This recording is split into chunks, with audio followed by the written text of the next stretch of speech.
Áldás békesség, nagy szeretettel köszöntelek benneteket ezen a mai Isten tiszteleti alkalmon. Jó, hogy itt vagytok, jó, hogy eljöttetek, és azt kívánom, hogy legyen változás az életünkben ezen a mai délelőttön is, és másképp menjünk el, mint ahogy megérkeztünk. Néhány dolgot szeretnék hirdetni nektek így az Isten tisztelet elején.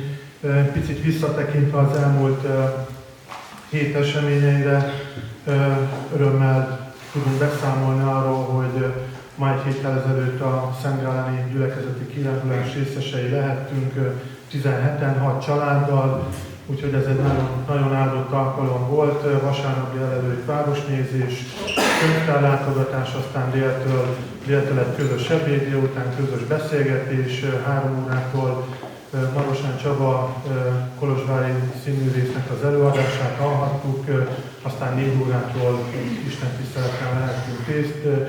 Jó volt hallani egymás bizonságtételeit és megerősödni abban, hogy Isten hogyan és miként munkálkodik közöttünk. Aztán volt még egy csütörtöki rendezvény vagy alkalom, ahol Andrissal együtt lehetünk a magyar konzulátuson, csak így röviden szeretném ezt is megemlíteni. Itt volt a szokásos éves bajorországi magyar szervezeteknek a találkozója, a konzulátus adott ennek helyet, otthont, és a meghívott vendég, ahogy az előző években is azt gondolom, dr. Szilágyi Péter helyettes államtitkár úr volt. Elhangzottak beszámolók, elhangzottak jövőbeli vágyak, tervek. Nem tudom, szám szerint legalább 15 magyar szervezet volt körülbelül, de minden másodiknál, hanem még talán lehet ettől is többet, egy olyan jelenség volt, ami nálunk is van. Mi kezdtük a sort, és mi is ezt mondtuk, hogy egy probléma van, és ezen próbálunk megoldást találni. Ez sokaknál probléma volt. Tervbe van véve már egyébként Münchenben egy magyar háznak a beszerzése, felépítése, elindítása. Úgyhogy hát mi vettük a bátorságot, Andrissal is oda mentünk helyettes államtitkár úrhoz, és mondtuk, hogy Augsburgba is szeretnénk egy magyar házat, vagy missziói központot, vagy írjanak fel bennünket arra a listára. Döngetjük a kapukat, meglátjuk, hogy Isten hol, mikor, mit ezzel kapcsolatban. Jó, hogy ebbe az irányba is megyünk, és részesei vagyunk a körülöttünk lévő eseményeknek. Alkalmainkat szeretném hirdetni. A jövő héten online alkalmakat még megtartjuk a szokásos időpontban. Ragadjuk meg, mert utána a húsvéti szünetben szünet lesz, és nem lesznek online alkalmak sem. Istentiszteleti alkalom is legközelebb 4 hét múlva lesz, tehát a húsvéti szünetben ez ki fog esni. 4 hét múlva, április 26-án fogunk itt találkozni, és egyébként minden további lényeges információt ott megtaláltok a kis menetrenden. Az új hely tekintetében szeretném megosztani veletek azt, hogy továbbra is nyitott füllel, nyitott szemmel járunk. Az inningeni visszajelzés az megtörtént a héten, egy pozitív visszajelzést kaptunk. Tulajdonképpen szeretnének velünk tovább egyeztetni, tovább tárgyalni, ha így is szabad fogalmazni. Tehát várnak bennünket, számítanak ránk. Folytatódik ez a párbeszéd. Jelenleg most ott tart a dolog, hogy az anyagiakról való megállapodás az, ami szóba került. A bérleti díjakat ezt tisztázni fogunk kapni egy ajánlatot, erre nekünk majd valamiféle reakció lesz. Hát azt el kell, hogy mondjam, hogy itt 9 éve vagyunk itt ezen a helyen, itt 50 euróval indultunk, havi egy alkalommal, illetve alkalmanként 50 euróval. Ez a mai nap is ez már egy elképes összeg, úgyhogy számíthatunk rá, hogy akár ennek a többszöröse is lesz, de hát ebben majd meglátjuk. Mindenképpen fontos lesz a szolgálat. Ebben azt gondolom, hogy mi presbitérium is igyekszünk minden szervezést, minden olyan információt megadni, meg segítséget megadni, de itt is már most hadd ragadjam meg ennek az alkalmát, hogy szükség van rátok is gyülekezet arra, hogy segítsetek a szolgálatokban. Ugye itt már a megszokott módon, ha lehet így mondani, mennek a kis megszokott szolgálatok, de itt sem biztos, hogy jó az, hogy így ment. Tehát most Zolék tudom, hogy most ennek nem örülnek, de őket most mégis hadd emeljem ki, mert mindig mondják, hogy szeretetből végzik és örömmel végzik, de ez nem jó, hogy mindig szinte egy családban az, aki egy órával az istentisztelet előtt már szinte itt van.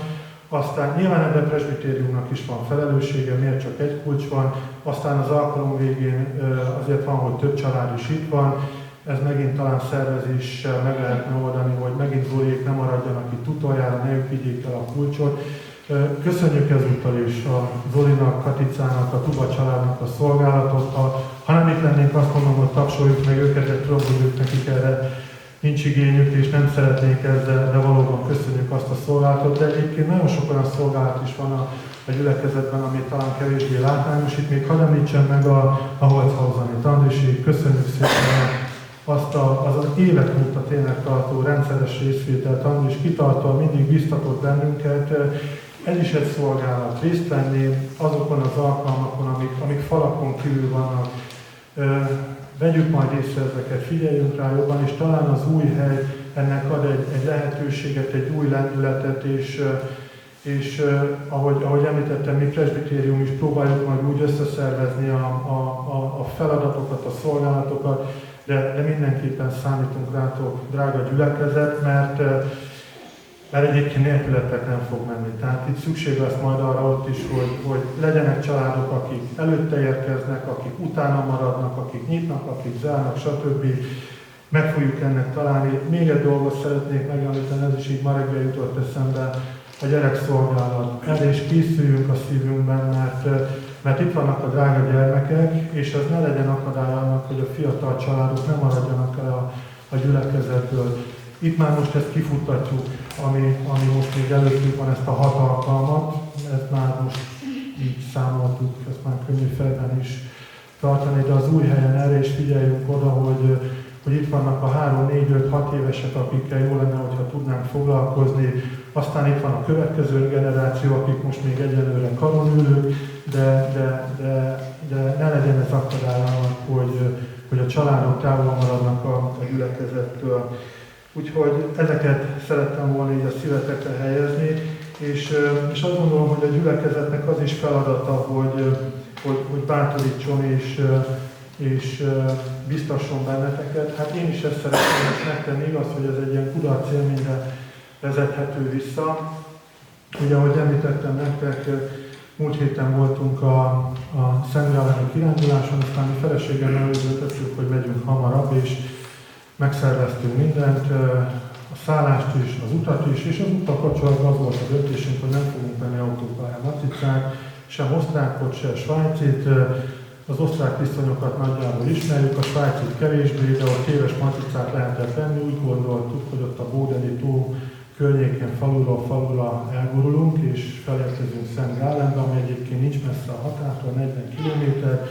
Egyébként nem is volt ezzel semmi gond, megérkeztünk Szent Gálenbe, volt még vagy 4 km hátra, aztán egyszer csak az autópályán találtuk magunkat. Úgyhogy ott volt egy olyan 500 méteres szakasz, hogy felmentünk a pályára.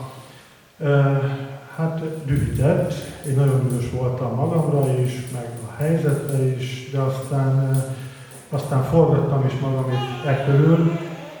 Aztán eltelt egy pár óra, és utána úgy azon kezdtem el gondolkodni, meg éppen azon beszélgettünk, hogy egyébként ez egy olyan helyzet, ami nyilván bosszantó, meg dühítő, mert várjuk a következményeit, ami majd lesz, de egyébként már néhány órával később, vagy néhány nappal később ennek van jelentősége az életünkre nézve?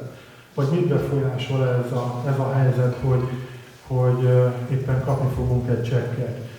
Tudok azért hálát adni, hogy van munkahelyem, van fizetésem, és ki tudjuk fizetni ezt a büntetést, hogyha jön. De egyébként azt is hisszük, azt is valljuk, és innen is szeretném ezt is megosztani, hogy Istennek arra is van hatalma, hogy ha jön ez a büntetés, akkor ki fogja tudni pótolni nekünk ezt az összeget. Sőt, még tovább megyek, neki még arra is van hatalma, hogy a kamerák szemei elől elrejtsen bennünket. 2 történet jut eszembe ezzel kapcsolatban, ami gyerekkorom óta kedvenc történet, az egyik István, a másik Dánielnek a története, ez adódik a nevemből is. István ugye az apostolok cselekedetéből olvasunk róla, elfogták, és emberi büntetés részeseként megkövezték, és ott maradt a kövek alatt, és meghalt. De Istenről azt írja az ige, hogy kegyelemmel és erővel teljes volt ő, és Szentlélekkel teljes, és ő tovább tudott lépni ezen, nem ezt látta a pillanatnyi veszteségeket, nem azt látta, hogy ott maradt a kövek alatt. Dániel, ez egy pozitív történet, őt meg ugye az oroszlánok termébe dobták be, de ő pedig onnan jött ki. És mind a kettő Isten akaratában volt, és hiszem, hogy mi is Isten akaratában voltunk ott Szentgálemben, bármi lesz a történetnek a folytatása, azért imádkozom meg, azt kívánom magunknak is, hogy tudjunk a nehéz helyzeteinket úgy kezelni, hogy van kegyelem. Isten ezen túl tud vinni bennünket, túl tud ezen a helyzeten mutatni, és hogyha Isten akaratában van az életem, akkor legyen békessége.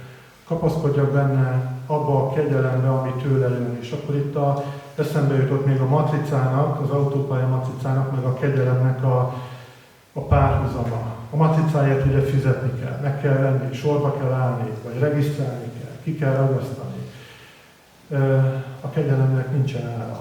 Nem tudjuk megfizetni. A kegyelemnek nincsen feltétele, a kegyelemnek csak következménye van. A kegyelemnek annyi, ha mégis azt mondjuk, hogy van feltétele, annyi, hogy ragad meg velem együtt, ragadjuk meg együtt, és fogadjuk meg. És bármilyen nehéz helyzetben is van az életünk, bármilyen mélységek, nehézségek, veszteségek, betegségek, sorolhatnánk, van az életünkben, Isten ezen át tud vinni. Azt nem ígéri meg, hogy ezektől mentesek leszünk, de azt megígéri, hogy ezen segít átvinni. És tekintsünk úgy a küzdelmünkre, a harcainkra, hogy belekapaszkodva abba a kegyelembe, ami tőle jön, ami tőle van is. És mi a kegyelemnek a következménye? Az, hogy jön Istentől jövő örömöm, békességem van, egyszerűen megnyugszok Isten szeretetébe, és kívánom azt, hogy ezen a mai délelőtti órákban ez frissüljön fel bennünk, vagy éppen először ragadjuk meg, nem tudom, hogy ki milyen helyzetből érkezett, bármilyen helyzetből is, ebbe bele lehet kapaszkodni, és Isten ragadja meg az életünket, és menjünk másképpen el, ahogy megérkeztünk, és így kívánok egy áldott délelőttöt erre a mai napra. Köszönöm szépen! A bíztatást, buzdítást. Ahogy szeretettel köszöntelek benneteket, kedves testvérek, ahogy halljátok, egy kicsit kevés a hangom, kicsit beteg vagyok, de remélem, hogy érteni fogtok, és eljut mindenkihez az az üzenet, amit Isten rajtam keresztül szeretne eljuttatni hozzátok. Ő áldja meg ezt az Isten tiszteletet, és ő ültesse el a szívünkben az ő üzenetét. Különösen és nagy szeretettel köszöntöm azokat, akik most először vannak itt a gyülekezetünkben. Érezzétek magatokat otthon, és találjatok lelki otthonra ebben a közösségben. Az apostol szavaival is köszöntelek benneteket, kegyelem nékünk és békesség Istentől, a mi Atyánktól és a mi Úrunk Jézus Krisztustól.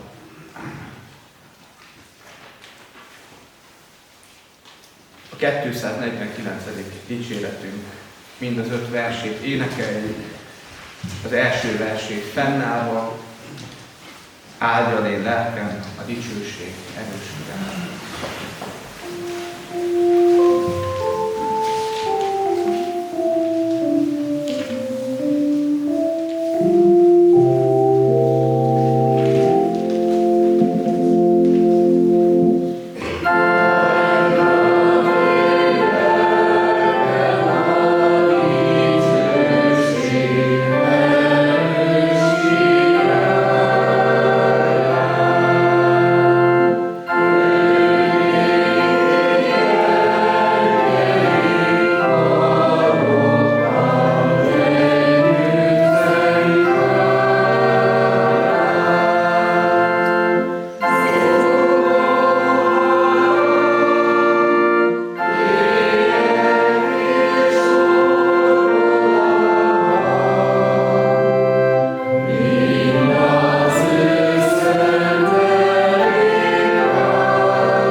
segítségünk jöjjön az Úrtól, aki az eget és a földet alkotta. Amen. Hallgassátok meg, kedves testvérek, hogy hogyan szól hozzánk Isten igéje János evangéliumának 15. fejezetéből, az első 8 versből. Jézus mondja: én vagyok az igazi szőlőtő, és az én atyám a szőlősgazda. Azt a szőlőveszőt, amely nem terem gyümölcsöt én bennem, lemetszi, és amely gyümölcsöt terem, azt megtisztítja, hogy még több gyümölcsöt teremjen. Ti már tiszták vagytok az ige által, amelyet szóltam nektek. Maradjatok én bennem, és én ti bennetek. Ahogyan a szőlővesző nem teremhet gyümölcsöt magától, ha nem marad a szőlőtőn, úgy ti sem, ha nem maradtok én bennem. Én vagyok a szőlőtő, ti a szőlőveszők. Aki én bennem marad, és én ő benne, az terem sok gyümölcsöt, mert nélkülem semmit sem tudtok cselekedni. Ha valaki nem marad én bennem, kivetik, mint a lemetszett vesszőt, és megszárad. Ezeket összegyűjtik, tűzre vetik és elégetik. Ha megmaradtok én bennem, és beszédeim megmaradnak ti bennetek, akkor bármit akartok, kérjétek, és megadatik nektek. Az lesz az én atyám dicsősége, hogy sok gyümölcsöt teremtek, és akkor a tanítványaim lesztek. Amen. Isten szent lelke tegye áldottá szívünkben a hallott igét, hogy befogadhassuk, és a szívünkben valóban gyümölcsöt teremjen. Emeljük szívünket Istenhez, és könyörögjünk hozzá. Drága Urunk, drága mindenható Istenünk, valóban igaz, hogy nélküled semmit sem tehetünk. Nélküled semmilyen gyümölcsöt nem teremhetünk. A munkánknak, az erőfeszítéseinknek, a törekvéseinknek nélküled, a te áldásod nélkül nem lehet eredménye. De köszönjük neked, Urunk, hogy te meg akarod áldani a munkánkat, meg akarod áldani az életünket, és azt akarod, hogy gyümölcsöt teremjünk. Köszönjük neked, Urunk, hogy te azt akarod, hogy benned gyökerezzünk, hogy élő kapcsolatban legyünk veled. Kérünk téged, erősíts meg bennünk, vagy erősíts meg minket ebben a kapcsolatban. Add, Urunk, hogy erősen tudjunk beléd kapaszkodni, erősen tudjunk benned bízni. És hogyha olykor megingunk is, olykor elbizonytalanodunk is, kérünk, ne engedj el minket, ne engedd el a kezünket, hanem ragadj meg minket még szorosabban, még erősebben. És indíts minket arra, hogy mi is még erősebben kapaszkodjunk beléd. Kérünk téged, hogy te tisztíts meg bennünket az ige által, te vágd le, metszd le bennünk, belőlünk azt, ami nem odavaló, és újíts meg bennünket. Add, Urunk, hogy az igéd által, a Szent Lelked által, a veled való kapcsolat által valóban újra és újra meg tudjunk újulni. És kérünk, Urunkat, hogy az ima életünkben is tudjunk megújulni. Add, hogy bizalommal, hittel tudjunk hozzád imádkozni.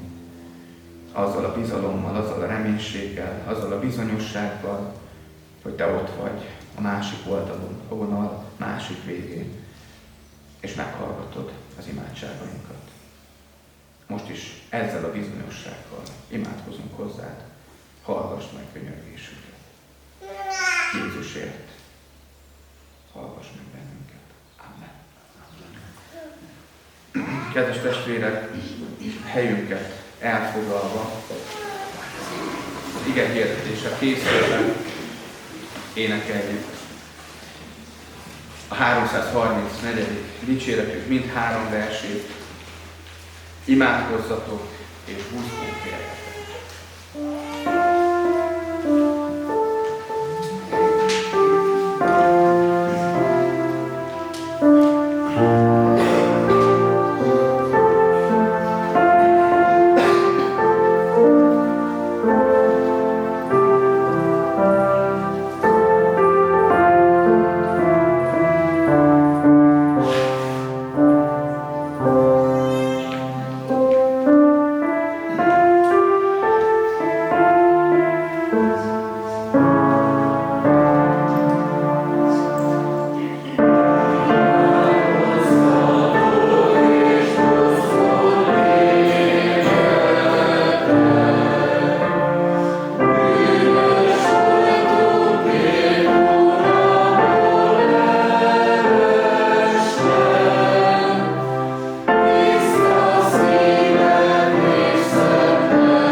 Kedves testvérek, hallgassátok meg azt az igét, amelynek alapján Isten szent lelke segítségül hívásával az ő üzenetét hirdetni kívánom közöttetek, ami meg van írva a mai napra kijelölt újszövetségi igeszakaszban. János evangéliumának 16. fejezetéből olvasom a 23. verstől a 27. versig terjedő szakaszt. Jézus mondja: bizony, bizony mondom nektek, hogy amit csak kértek az atyától az én nevemben, megadja nektek. Eddig nem kértetek semmit az én nevemben. Kérjetek, és megkapjátok, hogy örömötök teljes legyen. Ezeket példázatokban mondom nektek, de eljön az óra, amikor többé nem példázatokban szólok hozzátok, hanem nyíltan beszélek nektek az atyáról. Azon a napon az én nevemben kértek, és nem mondom nektek, hogy én kérem majd az atyát értetek, mert maga az atya szeret titeket, mivel ti szerettek engem, és hiszitek, hogy én az Istentől jöttem.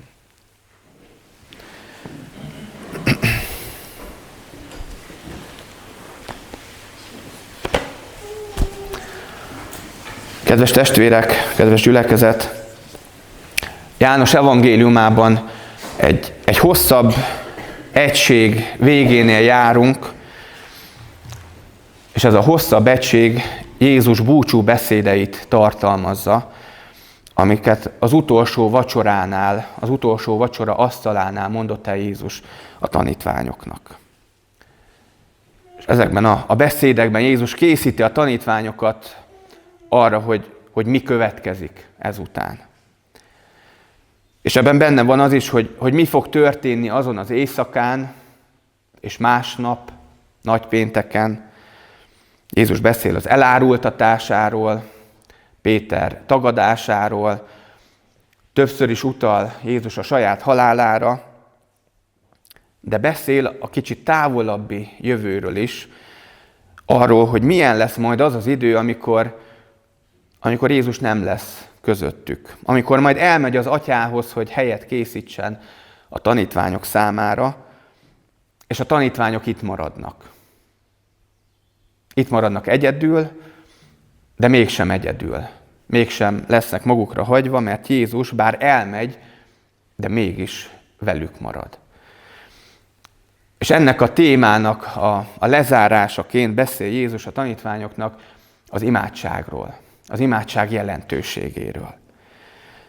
És olyan szép, hogy közvetlenül ezután, hogy Jézus az imádság meghallgatásáról beszél a tanítványoknak, ő maga is imádkozik. Hiszen közvetlenül ezután, a szakasz után következik az az imádság, amit úgy is szoktunk nevezni, hogy Jézus főpapi imádsága, amikor Jézus a tanítványaiért imádkozik az atyához.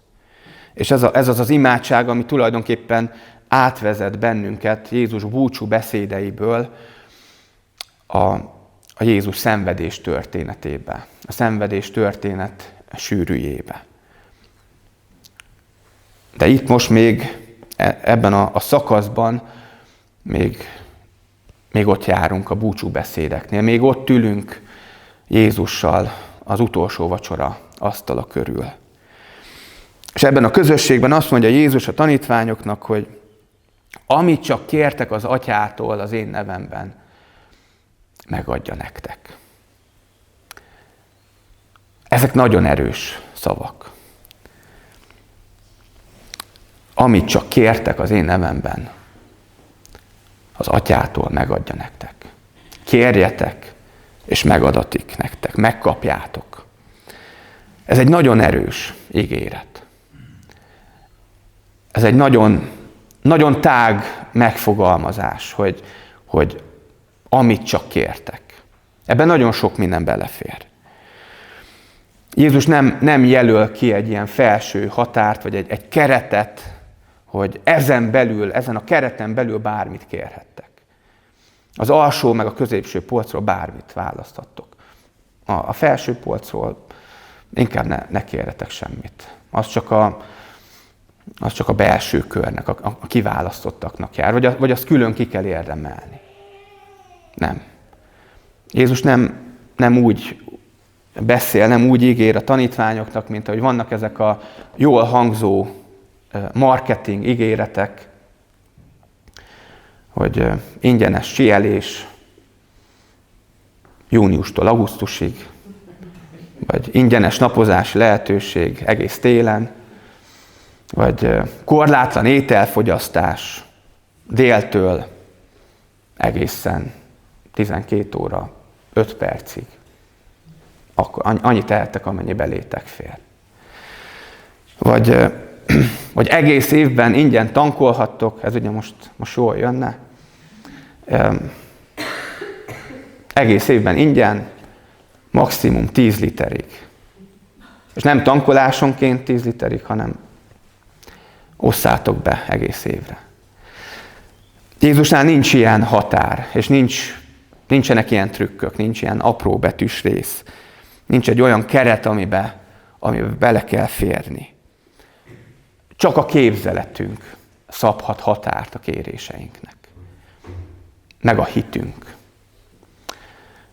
És nagyon sokszor tényleg ez a helyzet, hogy éppen a hitünk, vagy a hitetlenségünk az, ami határt szab annak, hogy mit is kérünk, vagy hogyan kérjük Istentől. Ugye mindenki ismeri azt a mondatot, hogy csak az imádság segíthet. Nagyon sokszor használják ezt a mondatot, vagy nagyon sokszor mondják ezt a mondatot olyan lemondóan, olyan reménytelenül. Lehet, hogy mi nem szoktuk így használni, de nagyon sokan úgy használják ezt a mondatot, hogy legyintenek is hozzá. Hogy szinte a reménytelen helyzetnek a szinonimája az, amikor már csak az imádság segíthet. Igazából nem hisznek abban, hogy hogy az imádság tud valami pluszt hozzátenni, inkább azt mondják el ezzel, hogy nincs remény. De lehet ezt a mondatot bizakodva is mondani, és reménnyel telve mondani, amikor azt mondjuk, azt valljuk hitvallásként, hogy az imádság igenis segíthet.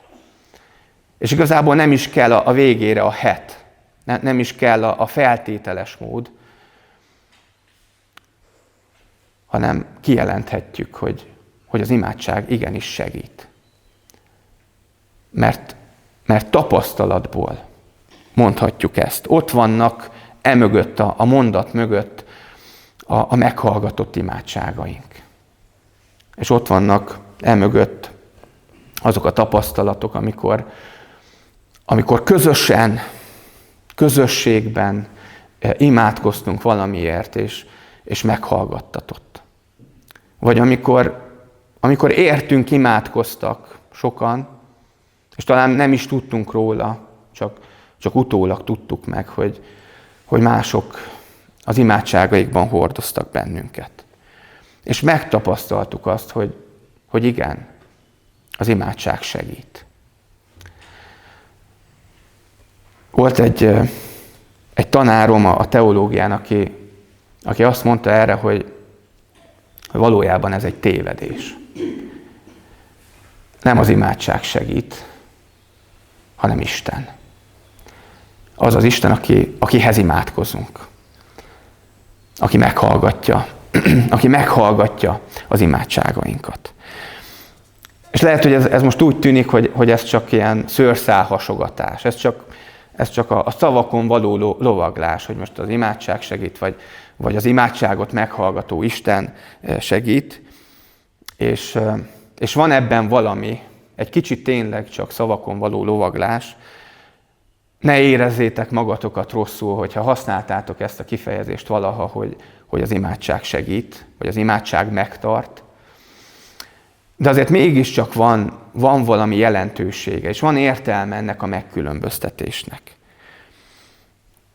Mert az imádság az nem varázslat, nem varázsigéket mormolunk.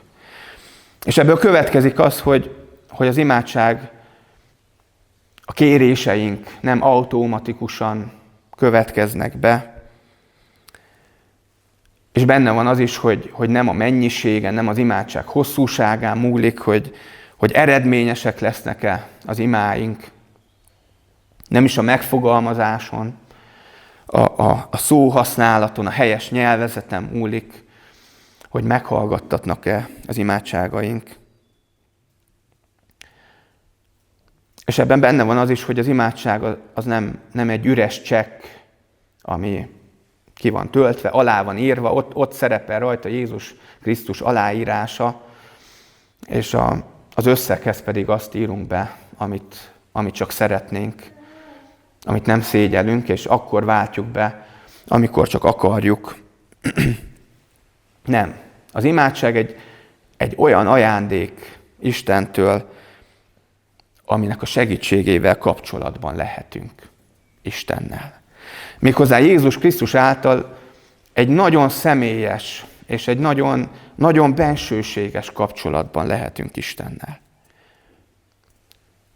És ez a kapcsolat az imádság lényege.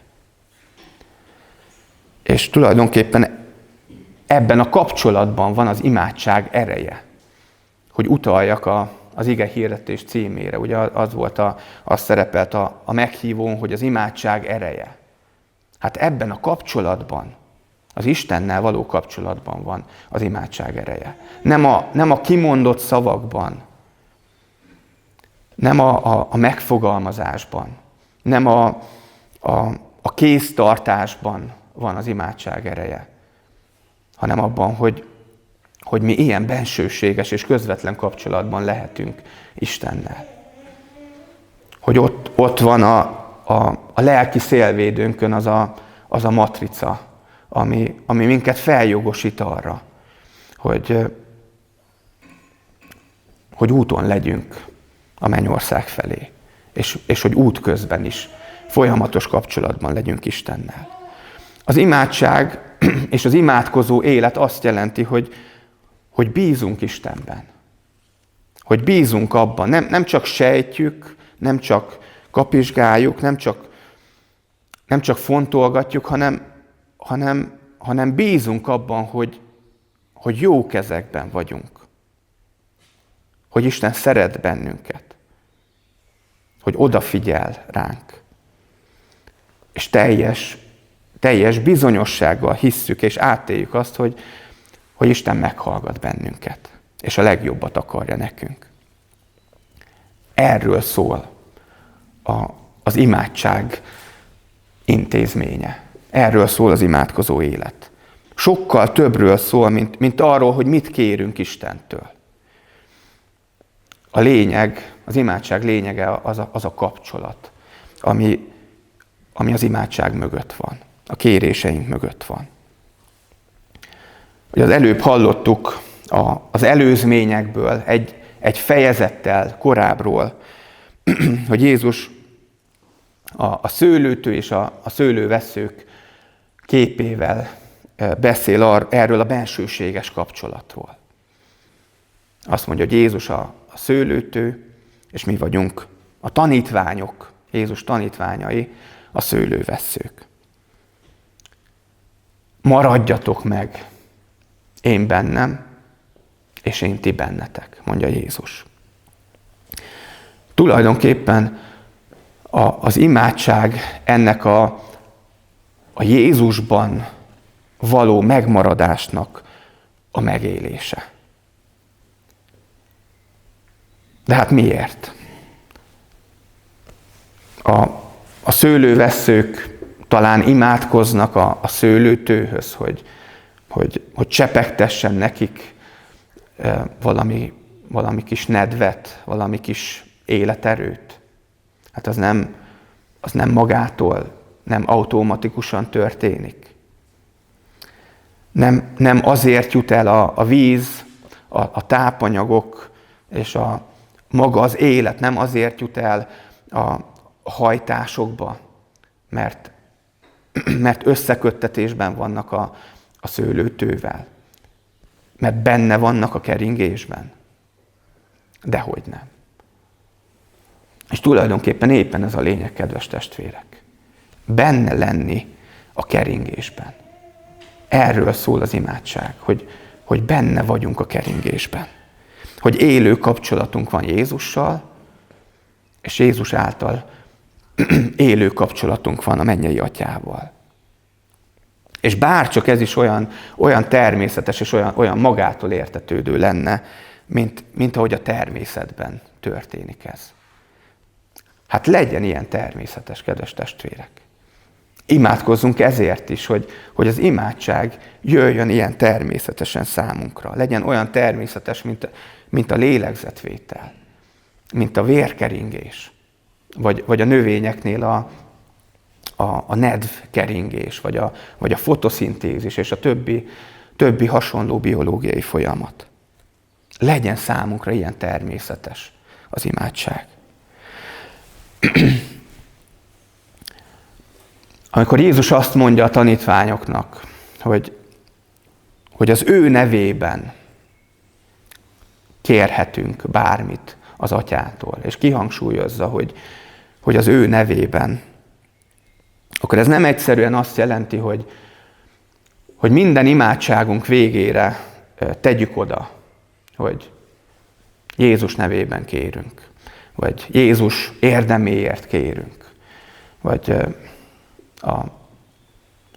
a kérelmemhez 2 példányban csatoltam a meghatalmazást Jézus Krisztus ajánlásával. Kérem az ügyem elbírálásakor figyelembe venni ezt az ajánlást. Nem ezt jelenti, hogy Jézus nevében, hanem Jézus nevében kérni, Jézus nevében imádkozni azt jelenti, hogy hogy ilyen bizalmas kapcsolatban vagyunk Jézussal és az Atyával. És ez a bizalmas kapcsolat, ez akkor is érvényes, hogyha éppen nem tesszük oda, nem mondjuk oda az imádság végére, hogy az ő nevében kértük. Hogy az úri imádság végén sincsen ott ez a megjegyzés. És hogy az úri imádság, ott azért nevezzük úri imádságnak, mert az Úr Jézustól tanultuk ezt az imádságot. És nincs ott a végén, hogy Jézus nevében kérünk. De ha élő kapcsolatunk van Jézussal, és hogyha megvan a bizalom Jézus felé, hogyha megvan a hit abban, hogy Jézus lehajolt értünk azért, hogy megragadjon minket és felemeljen minket. Hogyha megvan a hit abban, hogy Jézus az élete árán váltott meg minket, akkor az imádságainkat a Jézussal való kapcsolatunkon keresztül, vagyis Jézus nevében tudjuk elmondani. És így tudjuk megélni az imádságainkat. Mert ebben a hitben, ebben a bizalmi kapcsolatban az is benne van, hogy mi hisszük azt, hogy Jézus azért lett emberré, hogy a testvérünké legyen. És azért áldozta az életét, hogy mi is az Isten gyermekei legyünk. Hogy minket is bevonjon abba a szoros kapcsolatba, abba a szeretet kapcsolatba, ami Jézus és az Atya között van. És tulajdonképpen, hogyha innen nézzük, akkor mégiscsak ott van az úri imádságban is, hogy Jézus nevében. Csak nem az imádság végén, hanem a legelején.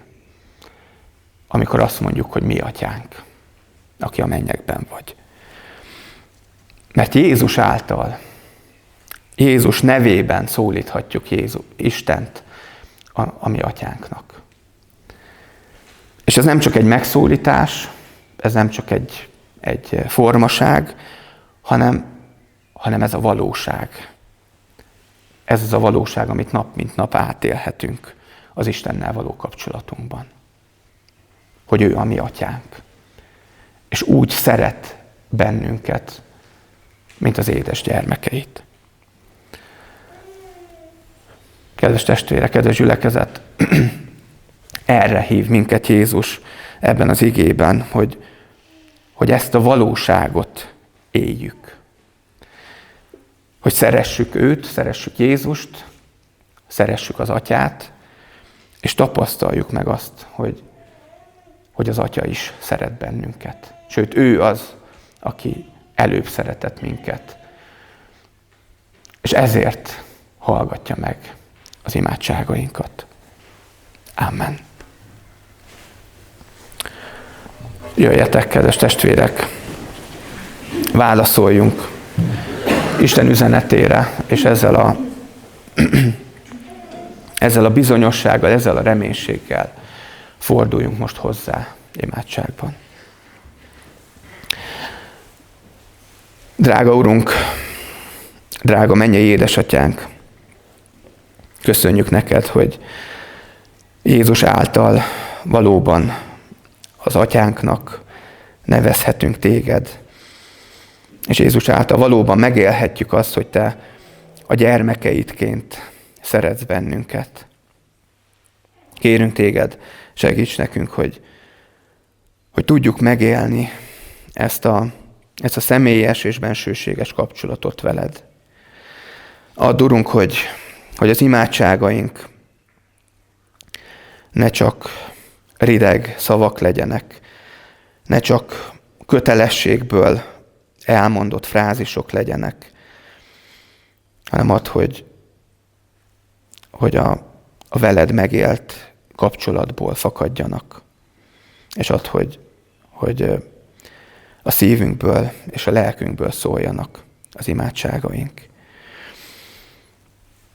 Kérünk, Urunk, bocsásd meg, amikor erőtlenül, talán hitetlenül és bizalmatlanul imádkozunk, És talán mi magunk sem bízunk abban, hogy van valaki a másik oldalon, aki meghallgatja az imádságainkat. Vagy még ha el is hisszük, hogy meghallgattatnak az imádságaink, talán nem bízunk abban, hogy pozitív elbírálásban részesül a mi imádságunk. De kérünk téged, hogy erősítsd bennünk a hitet, a bizalmat, és add, hogy tudjuk megtapasztalni az imádság erejét. Tudjuk megtapasztalni a veled való személyes kapcsolat erejét. Kérünk téged, erősíts meg bennünket egyenként is, és közösségként is, hogy tudjunk benned gyökerezni. Tudjunk te hozzád, és az Úr Jézushoz, a szőlőtőhöz kapcsolódni. Tudjunk benne lenni a keringésben. Tudjunk belőled meríteni erőt, hitet, reménységet. Add, hogy tudjuk a te lábaidhoz letenni a gondjainkat, a terheinket, a kétségeinket. És add, Urunk, hogy őszintén tudjuk kiönteni eléd a lelkünket. Kérünk, Urunk, áld meg gyülekezetünket. Add, hogy közösségként is tudjunk megerősödni. Add, hogy egymást is tudjuk erősíteni, támogatni. Egymásért is tudjunk imádkozni. És kérünk, Urunk, te segíts bennünket, hogy tudjuk imádságban hordozni gyülekezetünk jövőjét, a közös kihívásainkat, céljainkat. Add, Urunk, hogy tudjuk imádságban hordozni a gyülekezet otthonának, az istentisztelet helyszínének a kérdését. Add, Urunk, hogy találjuk meg az istentiszteleteink új otthonát. De ennél sokkal fontosabb az, hogy nálad találjuk meg azt a lelki otthont, ahol valóban otthon érezhetjük magunkat, ahol valóban meg tapasztalhatjuk azt, hogy benned gyökerezünk, és belőled táplálkozunk. Az Úr Jézus Krisztus nevében kérünk, hallgassd meg könyörgésünket. Amen. Ti azért így imádkozzatok. Mi atyánk, aki a mennyekben vagy, szenteltessék meg a te neved. Jöjjön el a te országod. Legyen meg a te akaratod, amint a mennyben, úgy a földön is. Minden napi kenyerünket add meg nekünk ma, és bocsásd meg vétkeinket, miképpen mi is megbocsátunk az ellenünk vétkezőknek. És ne vigy minket kísértésbe, de szabadíts meg a gonosztól, mert tiéd az ország, a hatalom és a dicsőség mindörökké. Amen. Az Istennek békessége, amely minden értelmet felülhalad, őrizze meg szívünket és gondolatainkat a Krisztus Jézusban. Amen. Foglaljátok el helyeteket, kedves testvérek, és az úrvacsorai közösségre készülve énekeljük az Ó jöjj szívembe, áldott Jézus kezdetű énekünk első versét. Csak az első verset énekeljük.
továbbra is csak azt tudom mondani, hogy az Úr áldjon meg benneteket, és őrizzen meg titeket, és továbbra is hordozzuk egymást is imádságban, és a gyülekezetünk jövőjét is. Édes